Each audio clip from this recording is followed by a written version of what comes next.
আসসালামু আলাইকুম বন্ধুরা, আশা করি আপনারা সবাই ভালো আছেন। নতুন আরেকটা ভিডিওতে আপনাদের সবাইকে স্বাগত জানাচ্ছি।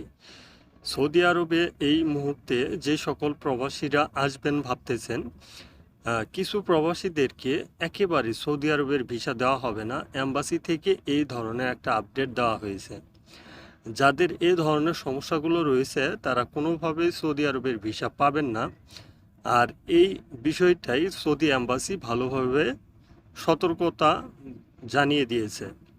এই ভুলগুলো যদি এম্বাসি করে কিংবা এজেন্সি করে, এই ভুলগুলো যদি এজেন্সি করে তাহলে ওই এজেন্সিকে আর কোনোভাবেই কোনোদিনও ভিসা দিবে না। এজেন্সির লাইসেন্স বাতিল বলে গণ্য হবে। তো সৌদি আরবের ক্ষেত্রে ওই এজেন্সি আর কোনোভাবেই ভিসার আবেদন করতে পারবে না। তো এই ধরনের একটা গুরুত্বপূর্ণ আপডেট কিন্তু দেওয়া হয়েছে। এটা আপডেটটা দেওয়ার কারণে আমাদের প্রবাসীরা অনেকটাই ক্ষতিগ্রস্ত।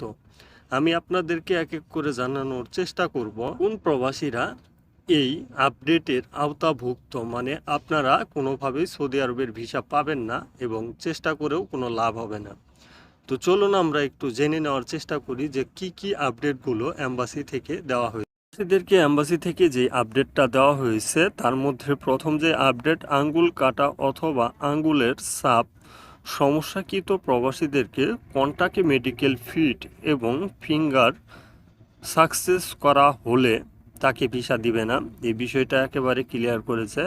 আর পরবর্তীতে চোখ তেরা অথবা চোখে ফিজিক্যাল সমস্যাকৃত কর্মীকে কন্ট্রাক্ট মেডিকেল ফিট এবং তেরা ছবি এডিট করে এম্বাসিতে ফাইল দাখিল করলে তাদেরকে ভিসা দেওয়া হবে না। পরবর্তীতে কর্মীর পরবর্তী পাসপোর্ট থেকে নতুন পাসপোর্টের বয়স কমানো হলে সেই ক্ষেত্রে আপনাদেরকে ভিসা দিবে না। তো আপনারা অবশ্যই এই বিষয়গুলো অতি গুরুত্ব সহকারে দেখার চেষ্টা করবেন। এর মধ্যে যদি কোনো সমস্যা আপনার হয়ে থাকে সেই ক্ষেত্রে সমস্যাটা সতর্ককরণ করা হয়েছে যে এই সমস্যার সমাধান করে আবার নতুন করে ভিসা নেওয়ার জন্য। কারণ তেরা চোখ যদি আপনার ভালো না হয়, এটা এডিট করে আপনি যে এম্বাসিতে জমা দিবেন সেই এডিটকৃত ফাইলটি তারা যাচাই বাছাই করে দেখবে। এখন কিভাবে দেখবে সেটা তাদের বিষয়। এখানে যে ঘোষণাগুলো দেওয়া হয়েছে এগুলো অবশ্যই মেনে তারপর আপনাদেরকে কাজ করতে হবে। যদি এর মধ্যে কোনো সমস্যা হয়ে থাকে, আপনাকে যদি ভিসা না দেয়, সেটা আসলে আপনার কোনো করণীয় কোনো কিছুই নেই।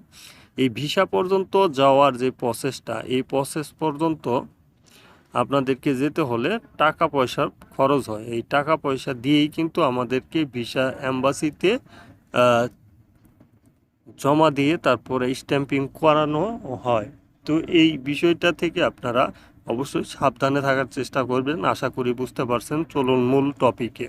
প্রবাসী ভাইয়েরা, আপনারা কোনো এজেন্সির কথা বিশ্বাস করে এ ধরনের সমস্যা যদি আপনার থেকে থাকে তাহলে আপনি কোনোভাবে ভিসা নেওয়ার চেষ্টা করবেন না। যদি চেষ্টা করেন সেই ক্ষেত্রে মহা বিপদে পড়ে যাবেন, আপনার টাকাগুলো নষ্ট হয়ে যাবে। সেই জন্য আপনারা এই ধরনের যদি কোনো সমস্যা থাকে, এর মধ্যে যেগুলো আমি বললাম, এর মধ্যে যে কোনো সমস্যায় থাকলে আপনারা অবশ্যই ভিসা নেওয়া থেকে বিরত থাকার চেষ্টা করবেন।